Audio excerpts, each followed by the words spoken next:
बच्चों बच्चों हम जो इतिहास में, सामाजिक विज्ञान में इतिहास में जो चैप्टर पढ़ रहे हैं, राजा, राज्य, नए गणराज्य, ठीक है, तो उसके बारे में जो पढ़ रहे हैं, तो उसका एक हिस्सा और बाकी है जिसे हम कहते हैं सूक्ष्म निरीक्षण। है अब 2 क्षेत्रों के बारे में जो वहाँ के थे उसके बारे में यहाँ पर जो है देखा गया किस प्रकार के वो क्षेत्र थे, क्या व्यवस्था थी वहाँ पर, वहाँ के शासकों की क्या स्थिति थी, कौन सा धर्म वहाँ पर था, राजधानी क्या थी, वहाँ के राजाओं का कैसे शासन व्यवस्था में योगदान था, किस तरह से वो रहा करते थे।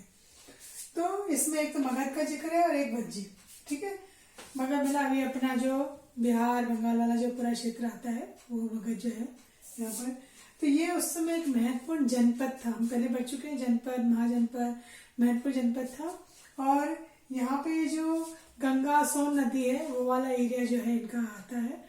और आप सबको पता है बच्चों, जो नदियाँ होती हैं, नदियों को अपन देखते हैं जहाँ जहाँ से वो उनका रास्ता होता है, जहाँ जहाँ से वो गुजरती हैं, जहाँ से जाती हैं, उसके आसपास जो है जमीन तो उपजाऊ हो ही जाती है, कृषि के लिए अच्छे क्षेत्र होते हैं, उद्योगों के लिए अच्छे क्षेत्र हो जाते हैं वो, तो वहाँ पे आबादी भी ज़्यादा होती है, बसावट बढ़ जाती है, वहाँ पे साधन सारे जो है बढ़ जाते हैं, तो लोगों की वहाँ पर रहने की इच्छाएं भी हो जाती हैं। तो ये नदियों वाले जो आसपास के क्षेत्र होते हैं वो बहुत उपजाऊ होते हैं। तो ऐसे ही जो गंगा सोन नदी वाला क्षेत्र है ये यातायात के लिए, ठीक है, जल वितरण के लिए और जमीन उपजाऊ करने के क्षेत्र में अगर अपन देखते हैं तो इनका बहुत बड़ा योगदान था। इन नदियों के बारे में बताया गया।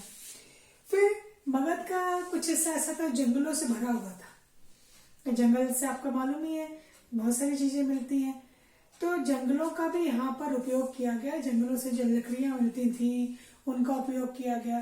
तो जंगलों से जो भरा हुआ हिस्सा था उसमें हाथी बहुत सारे थे।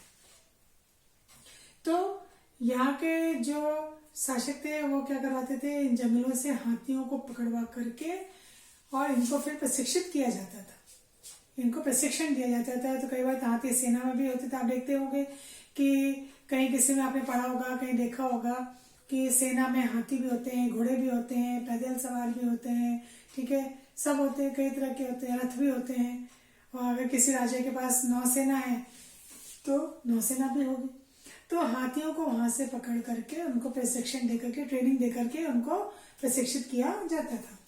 फिर वो जंगलों से जो लकड़ियां मिलती थी वो लकड़ियां घर बनाने में, कोई उनकी गाड़ियां बनाने में, ठीक है, लकड़ी की गाड़ियां हो, इसके अलावा रथ बनाने में इसमें काम आते थे। फिर वहां लोहे का उपयोग भी देखा गया। लोहा जो है, तो लोहे के जो खनिज है, जो खदान होते हैं, जमीन को जब गहराई तक खोदा जाता है बच्चों, तो जमीन को गहराई पे खोदेंगे तो बहुत सारे वहां पे खनिज पदार्थ मिलते हैं।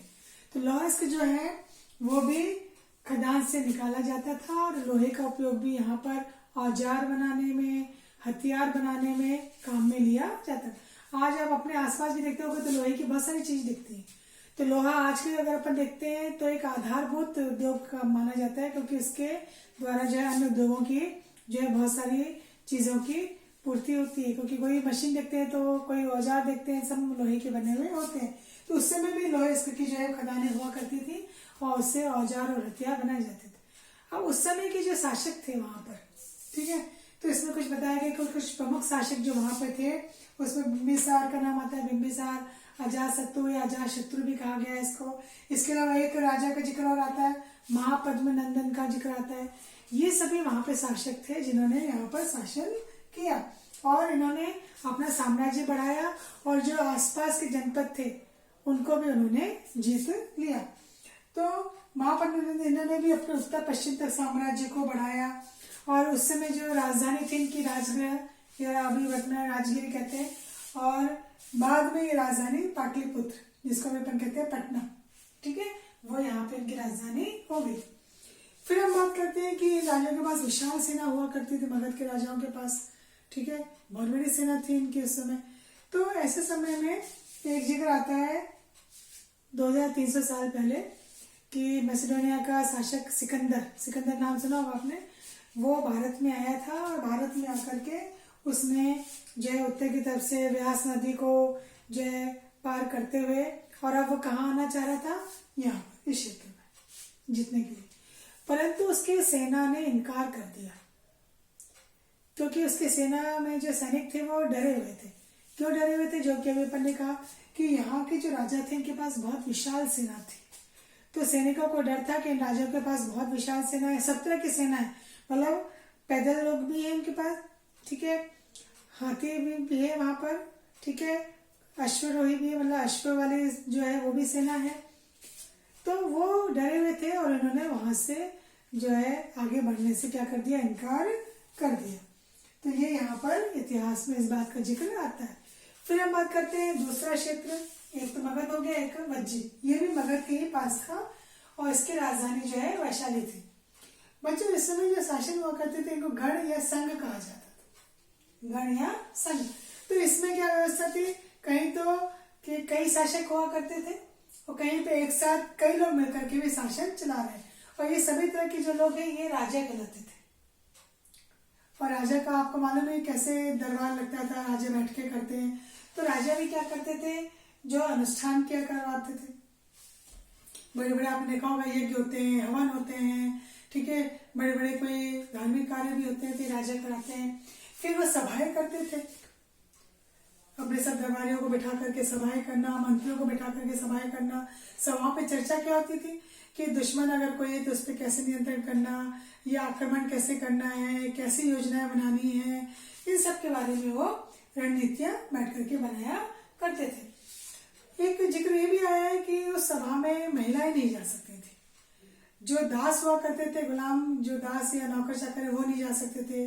कुछ एक वर्ग जो है कर्मकार जो है वो लोग भी जो है इस सभा में हिस्सा नहीं ले सकते थे। और इन संघों पर सभी आसपास के लोग विजय करने की आकांक्षा से वहां पर जाना चाहते थे। और बाद में जिक्र आया कि गुप्त वंश ने फिर इस संघ पर शासन कर लिया था। तो एक बीच में जिक्र आता है बच्चों वाद्य का जो एक ग्रंथ है उसमें कि ये जो बुद्ध महावीर हुए ये भी गण संघ के हिस्से माने जाते हैं। और एक बार ये जो राजा है अजातशत्रु, ये इसके ऊपर आक्रमण करना चाहता था, इसको अपना राज्य बनाना चाहता था। तो इसने अपने एक मंत्री को बुद्ध के पास भेजा सलाह लेने के लिए। तो बुद्ध ने उनसे कुछ बातें पूछी। उन्होंने क्या पूछा? उन्होंने क्या ये जो वज्जी के ये जो लोग हैं क्या ये निरंतर सभाएं करते रहते हैं? क्या वो लोग सभी लोग मिलजुल कर रहते हैं? क्या वो नियमों का पालन करते हैं?